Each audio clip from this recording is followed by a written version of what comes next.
And what I've been trying to do when I've been speaking about this publicly is just to remind folks,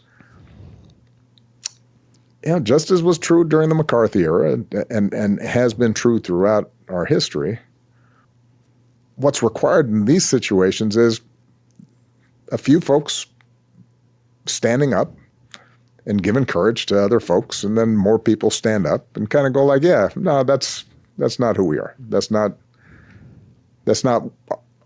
our idea of America.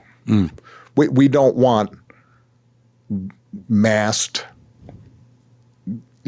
folks with rifles and machine guns patrolling our streets.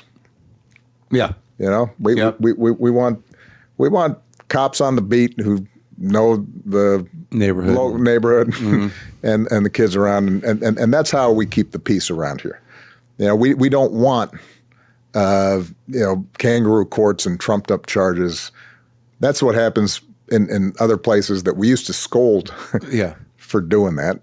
We want like our court system and our Justice Department and our prosecutors to be, and our FBI to be, just playing things straight and looking at the facts and not meddling in politics the way we've seen lately.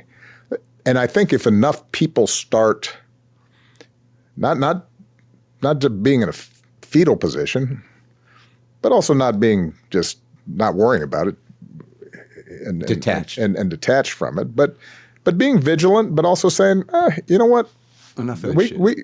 We can stand up to this. We can call it like we see it.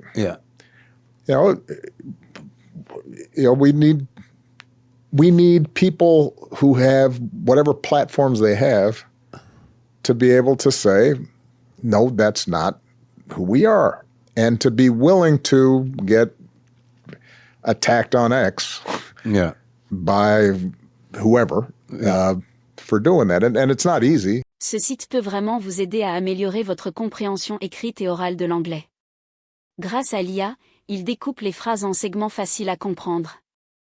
Vous pouvez régler la vitesse, mettre en pause ou revenir en arrière pour saisir chaque phrase. Le site propose des traductions dans 20 langues, rendant l'apprentissage plus simple. Il suffit d'entrer en niest.com dans votre navigateur. Essayez-le dès maintenant.